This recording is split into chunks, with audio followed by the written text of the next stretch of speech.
Hi friends, welcome back to our channel. Friends, చాలామంది మిత్రులందరూ కూడా నోటిఫికేషన్ ఎప్పుడొస్తాయని ప్రతి వీడియో కింద వచ్చే కామెంట్ మొదటగా ఇదే. నోటిఫికేషన్స్ ఎప్పుడొస్తాయి అంటే టీజీపీఎస్సీ మనకు ఒక విషయాన్ని క్లారిటీ ఇచ్చింది. ఏమని టీజీపీఎస్సీ మనకు ఒక విషయాన్ని క్లారిటీగా ఇచ్చిందంటే, మనకు మార్చ్ 10వ తారీఖున గ్రూప్ 1 ప్రాథమిక ఫలితాలు ఇచ్చే ముందు మనకు టీజీపీఎస్సీ చైర్మన్ మనకు మార్చి 5వ తారీఖున ఒక ప్రెస్ మీట్ పెడతాడు. ఆ ప్రెస్ మీట్‌లో తను ఏమంటాడంటే, మేము అప్‌కమింగ్ నోటిఫికేషన్స్ ఇవ్వడానికంటే ముందు group 1 and group 2 and group 3 ఫలితాలతో పాటు టీజీపీఎస్సీ గతంలో నిర్వహించిన ప్రతి ఒక్క పరీక్ష ఫలితాలు, జనరల్ ర్యాంకింగ్ లిస్ట్ టోటల్‌గా ఇచ్చేస్తాము. ఇచ్చేసిన తర్వాత మే మొదటి వారం నుండి మేము నోటిఫికేషన్ ఇస్తామని చెప్పేసి స్వయంగా టీజీపీఎస్సీ చైర్మన్ గారు బుర్రా వెంకటేశం గారు చెప్పిన మాటలు ఇవి. మరి ఏప్రిల్ మాసం ఎందుకు ఇవ్వరు, ఏప్రిల్ ఎందుకు ఆగుతుంది అని అంటే, ఎస్సీ సబ్ క్లాసిఫికేషన్కి సంబంధించిన రోస్టర్ విధానాన్ని వాళ్ళు ఇంప్లిమెంటేషన్ చేయడానికి కొన్ని జీవోలు తీసుకురానుంది ప్రభుత్వం. అదేవిధంగా బీసీ 42% రిజర్వేషన్ సంబంధించిన కొన్ని జీవోలు తీసుకురానుంది. అంటే బీసీల 42% రిజర్వేషన్ను శాసన మండలి ఆమోదించింది. ఎస్సీల సబ్ వర్గీకరణ ఏదైతే ఎస్సీలకు రావాల్సిన ఉపకులాల రిజర్వేషన్కు సంబంధించిన బిల్లును కూడా శాసన మండలి రెండూ ఆమోదించినాయి. ఈ రెండు బిల్లులను గవర్నర్ గారు ఆమోదింపబోతే గవర్నర్ గారు కూడా ఆమోదించారు. గవర్నర్ ఆమోదించి ఆ రెండు బిల్లుల్ని మనకు కేంద్ర ప్రభుత్వానికి పంపినారు. కేంద్ర ప్రభుత్వం ఆమోదం పొందిన వెమ్మటే ఇక్కడ మనకు మే నెలల్లో నోటిఫికేషన్ వచ్చే అవకాశం ఉంది. చాలామంది అడగవచ్చు, ఎస్సీ సబ్ రిజర్వేషన్ కూడా కేంద్ర ప్రభుత్వం యొక్క అనుమతి కావాలంటే మా రాష్ట్రంలో మేము ఎస్సీ వర్గీకరణ చేసుకున్నామని వారికి చెప్పాలి. బీసీల 42% రిజర్వేషన్ సంబంధించిన బిల్లు అక్కడ చట్ట సవరణ జరిగే అవకాశం ఉంటుంది. ఎందుకంటే ఇక్కడ చాలామందికి తెలియని విషయం ఏంటంటే, ఎస్సీల యొక్క రిజర్వేషన్ శాతం పెంచలేదు. ఎస్సీలకు ఏదైతే ఉందో వాళ్ళ 15% 3 ముక్కలుగా చేసి పంచినారు. 15% వచ్చేది ఆ 3 ముక్కలుగా చేసి పంచినారు. Group A, group B, group సిగా పంచినారు. అదే బీసీలకు వచ్చేసరికి రిజర్వేషన్ శాతం పంచలే, రిజర్వేషన్ని పెంచినారు. వాళ్ళకు ఇప్పుడున్న రిజర్వేషన్ని 42% పెంచినారు. కాబట్టి అక్కడ సెంట్రల్ గవర్నమెంట్ మరి ఖచ్చితంగా దాన్ని చట్ట సవరణ చేయాలి.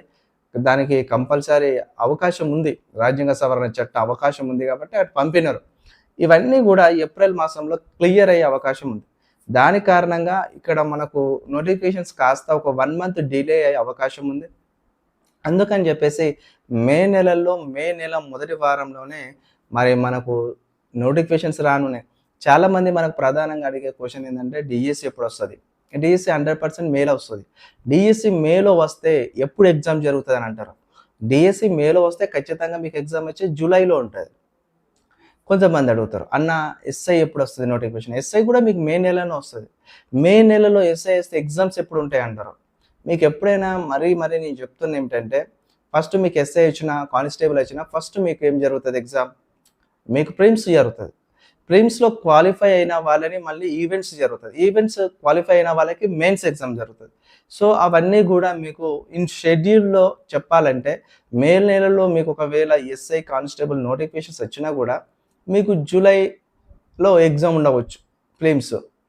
తర్వాత ఆఫ్టర్ మీకు ఈవెంట్స్ ఉంటాయి, గ్రౌండ్ ఈవెంట్స్. ఆ తర్వాత మీకు మెయిన్స్ వచ్చేసరికి అది మీకు నవంబర్లో ఉండవచ్చు, సెప్టెంబర్లో ఉండవచ్చు. అప్పుడు వాళ్ళ నిర్ణయం బట్టి. మళ్ళీ ఇంకా చాలామంది ఏమడుగుతున్నారంటే, గ్రూప్ 1, గ్రూప్ 2, గ్రూప్ 3 ఎప్పుడు అవి కూడా మేలు వస్తాయి. ఇప్పుడు నిన్నటి రోజున ఒక విషయం మనకు తెలిసిన ఒక సోర్స్ ద్వారా తెలుసుకునే విషయం ఏంటంటే, 62,000 పోస్టులు నోటిఫికేషన్ ఇవ్వడానికి క్లియర్గా ఉన్నాయి. కానీ అందులో ప్రభుత్వం గుర్తించింది ఏంటంటే 52,000 ఇట్లా చూపిస్తుంది. కానీ 62,000 ఉద్యోగాలు ఉన్నాయి. 62,000 ఉద్యోగాలు క్లియర్ కట్గా ఇచ్చడానికి కూడా ప్రభుత్వం ఆలోచన చేస్తుంది. అవి వివిధ డిపార్ట్మెంట్లలో ఉన్నాయి. ఇంకా మెయిన్గా మళ్ళీ చూసినట్టయితే ఇక్కడ మనకు విఆర్ఓ నోటిఫికేషన్. ఇప్పుడు ఈ విఆర్ఓ నోటిఫికేషన్ సంబంధించిన విఆర్ఓ పేరును ఏమంటున్నారంటే గ్రామ పాలన అధికారి అని పెట్టినారు. ఈ గ్రామ పాలన అధికారికి సంబంధించిన పోస్టులు 10,954 ఉంటే దాంట్లో 6,000 పాత వీఆర్ఓలతో తీసుకుంటే మిగిలిన 4,954 పోస్టులను డైరెక్ట్ రిక్రూట్మెంట్లో ఇస్తున్నారు. అవి జిల్లా బేస్డ్ రిక్రూట్మెంట్ జరుగుతుంది. ఆ రిక్రూట్మెంట్కి సంబంధించిన ఎగ్జామ్ ఎప్పుడు ఉండొచ్చు అని అడుగుతున్నారు. నేను అనుకుంటున్న ఆ ఎగ్జామ్ వచ్చేసి కూడా జూన్లో ఉంటుంది. ఎందుకంటే ఇప్పుడు మనకు మే నెలల్లో కొత్త నోటిఫికేషన్స్ వస్తున్నాయి. నేను అనుకుంటున్నా ఈ నోటిఫికేషన్ రావడానికి కూడా మళ్ళీ ఎస్సీ వర్గీకరణ ఇంప్లిమెంటేషన్ చేయాలి. ఈ బీఆర్ఓల బీసీలది కూడా ఇంప్లిమెంటేషన్ చేయాలి. ఒకవేళ చేయకపోతే మళ్ళీ నిరుద్యోగులకెళ్ళి ఫైట్ అవుతుంది, పోరాటం వస్తుంది, నిరుద్యోగులకెళ్ళి తిరుగుబాటు వస్తుంది, నిరుద్యోగులకెళ్ళి నిరసన కార్యక్రమాలు వస్తాయి. మెయిన్గా మనకు ఉగాది పండుగ రోజు మార్చి 30న ఉగాది ఉంది. ఈ ఉగాది పండుగ రోజునే భూభారతి పోర్టల్ వస్తుంది. ఈ భూభారతి పోర్టల్లో భాగంగానే గ్రామ పాలన అధికారులు వస్తున్నారు. ఈ గ్రామ పాలన అధికారులు ప్రతి రెవెన్యూ గ్రామానికి ఒక్కరు ఉంటారు. ప్రతి రెవెన్యూ గ్రామానికి ఒక్కరున్న క్రమంలో ఖచ్చితంగా మనకున్న రెవెన్యూ గ్రామాలు 10,954లో ప్రతి ఊరికి ఒక అతను ఉంటాడు. కాబట్టి కంపల్సరీ ఇంప్లిమెంటేషన్ చేయాల్సిందే. ఈ చట్టంలో ఆ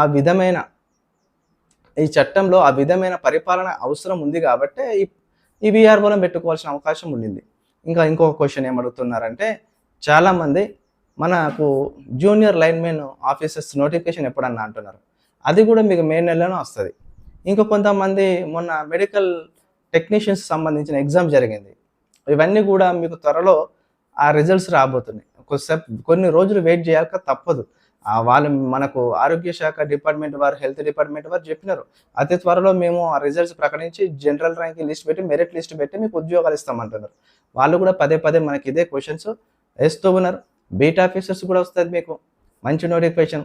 చాలా నోటిఫికేషన్స్ ఉన్నాయి, కాస్త ఓపిక పట్టండి. ఎందుకంటే మొన్ననే 2 రిజర్వేషన్స్, మనకు ఎస్సీల ఉపవర్గీకరణది, ఎస్సీల యొక్క రిజర్వేషన్ ఉపవర్గీకరణ మొన్ననే రీసెంట్గా అది ఆమోదం పొందింది. దాని ఇంప్లిమెంటేషన్ కావాలంటే కాస్త టైం తీసుకోవాలి. దానికి ఒక జీవో తీసుకొస్తారు. దాని యొక్క రోస్టర్ విధానం కూడా ఖరారైపోయింది. టోటల్గా ఇప్పుడు వచ్చే నోటిఫికేషన్ అన్నింటిలో కూడా అది ఇంప్లిమెంటేషన్ అవుతుంది. కొత్త నోటిఫికేషన్లో, పాత నోటిఫికేషన్లో అప్లై చేయరు. పాతది ఇప్పుడు లాసెట్ పడ్డది, ఉదాహరణకు లాసెట్ నోటిఫికేషన్ పడ్డది, ఎడ్సెట్ పడ్డది, డిఎడ్ పడ్డది, వీటికి అప్లై చేయరు. ఆల్రెడీ పడ్డ ఎడ్యుకేషన్ ఎంట్రన్స్ టెస్ట్లకు అప్లై చేయరు. ఆల్రెడీ నడుస్తున్న నోటిఫికేషన్లకు, పాత నోటిఫికేషన్లకు అప్లై చేయరు.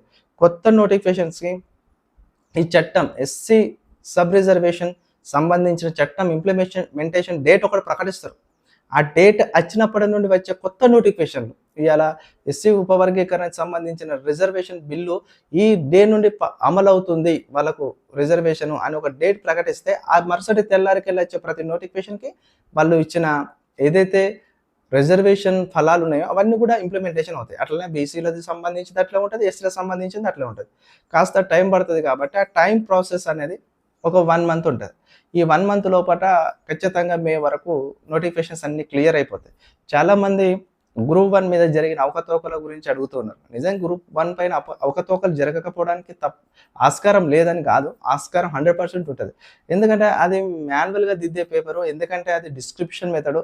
అందులో మనకు తెలుగు మీడియం వాళ్ళకి చాలా ప్రాబ్లం అయింది. ఇంగ్లీష్ మీడియం వాళ్ళ యొక్క అందమైన చేతి రాతలకు ఎక్కువ మార్కులు పడ్డాయి. ఇక్కడ చూసినట్టయితే ఎక్కువ టాపర్స్ అందరూ కూడా 100లో ఉన్నవారంతా ఇంగ్లీష్ మీడియం వాళ్ళే. గ్రూప్ 1 టాపర్స్ 100 ర్యాంకర్స్ లోపు అంతా ఇంగ్లీష్ మీడియం వాళ్ళే, తెలుగు మీడియం వాళ్ళు చాలా తక్కువ. గ్రూప్ 2 అండ్ గ్రూప్ 1, గ్రూప్ 3లో కూడా అవకతవకలు జరిగినాయా అని చెప్పేసి అంటారు. 100% జరుగుతాయి. ఎందుకు జరగాయి? 100% జరగకుండా ఉండలేవు అని ఎవరు చెప్పలేడు. ఎందుకనంటే 13,000 మంది యొక్క ఓఎంఆర్ షీటు ఇన్వాల్యుయేషన్ అయిపోయింది. ఇన్వాల్యుయేషన్ అయిపోయిందంటే కారణం, కొంతమంది ఏమంటారు, మేము ఓఎంఆర్ షీట్స్ అన్నీ డౌన్లోడ్ చేసి పెట్టుకున్నాము, అందులో మా తప్పులు ఏం కనిపిస్తలేవన్నా, చాలా దారుణం అయిపోయింది, మా తప్పు ఒక్క మిస్టేక్ కూడా లేదు, అయినా ఇన్వాల్యుయేషన్ అయిపోయింది అని చెప్పేసి అంటున్నారు. వీళ్ళందరూ కూడా టీజీపీఎస్సీ దగ్గర పోయి వీళ్ళు ప్రజెంటేషన్ ఇచ్చుకొని మా మిస్టేక్స్ ఏం లేదు, కానీ బట్ ఏంటి అని అంటే వాళ్ళు ఛాన్స్ ఇయ్యరు, ఆ మాట్లాడితే ఛాన్స్ ఇయ్యరు. ఎందుకంటే టీజీపీఎస్సీ అనేది ఒక రిక్రూట్మెంట్ ఏజెన్సీ, ఒక అటానమస్ బాడీ, దానికి స్వయం అధికారాలు అధికంగా ఉంటాయి. ఎవరు క్వశ్చన్ చేసినా వాళ్ళు స్పందించడానికి కూడా అవకాశం ఉండని పరిస్థితి. ఈ మధ్యన మనకు సోషల్ మీడియా ఎక్కువగా అవేర్నెస్ వచ్చింది కాబట్టి సోషల్ మీడియాలో వచ్చే ప్రతి విషయంలో వాళ్ళు స్పందిస్తారు. ఎందుకంటే ఎక్కడైతే వాళ్ళకి బ్యాడ్ నేమ్ వస్తుంది, కొద్దిగా మేము ట్రాన్స్పరెన్సీగా ఉన్నాము, మేము అకౌంటబిలిటీ మాకుంది, పారదర్శకత ఉంది, మేము కరెక్ట్‌గానే మేము వర్క్ జేస్తున్నాము. ఎక్కడ నిరుద్యోగులకు అన్యాయం జరగతలేదు. ప్రతి నిరుద్యోగి యొక్క మెరిట్ ఆధారంగానే మేము ఉద్యోగాలు ఇచ్చే పరిస్థితి ఉంది అని చెప్పే ప్రయత్నం వాళ్ళు జేస్తున్నారు తప్ప, మాటల వరకే పరిమితం అవుతుంది గానీ, గ్రౌండ్ లెవెల్‌లో జూసినట్టయితే అదెక్కడ గూడా మనకు ఇంప్లిమెంటేషన్ కనిపిస్తలేదు. నన్నడిగితే 1, 2, 3 క్యాన్సల్ జేసి ఎగ్జామ్ పెడితే బాగుంటది. ఇప్పుడు కొంతమంది అంటున్నారు రీవాల్యుయేషన్ అవసరం లేదు. గ్రూప్ 1కి రీవాల్యుయేషన్ అవసరం లేదు. కొంతమంది అంటారు గ్రూప్ 1కి రీకౌంటింగ్ అస్సలు అవసరం లేదు. మెయిన్స్ మళ్ళోసారి నిర్వహించండి అని అంటారు. కొంతమంది ఏమంటారు మెయిన్స్ మళ్ళా నిర్వహించకండి. రాసిన వాళ్ళ పేపర్‌ని మళ్ళీ వాల్యుయేషన్ చేయించండి. అసలు కరెక్టు ప్రొఫెసర్స్ దిద్దిన వాళ్ళందరికీ కూడా సరైన క్వాలిఫికేషన్ లేని వారికి ఎలాంటి వారితో దిద్దిచ్చినారో కూడా తెలియని పరిస్థితి ఉండింది. ఆంధ్ర ప్రొఫెసర్స్ పట్టుకొచ్చినారంటారు. అశోక్ సార్ అంటారు 1000 కోట్ల స్కామ్ అయిందంటారు. మన Ashoka online academy chairman sir ఏమంటారంటే 1000 కోట్ల స్కామ్ జరిగిందంటారు. 1000 కోట్ల స్కామ్ జరిగిందనంటే మరి ఇవన్నీ ఆరోపణలా? ఇవన్నీ నిజాలా? అంటే రోజులే తెలియజేస్తాయి ఏది నిజం, ఏది అబద్ధం అనేది. అంతవరకు ఎదురు చూడండి. నేను చెప్పిన ఈ వీడియోలో మొదటి నుండి చివరి వరకు చూడండి. ప్రతి నోటిఫికేషన్ పైన మీకు క్లారిటీ వస్తది. పదే టైం వేస్ట్ చేసుకోకండి. ఖచ్చితంగా ఈ 2025 సంవత్సరం ఒక గోల్డెన్ ఇయర్ మీ అందరికి.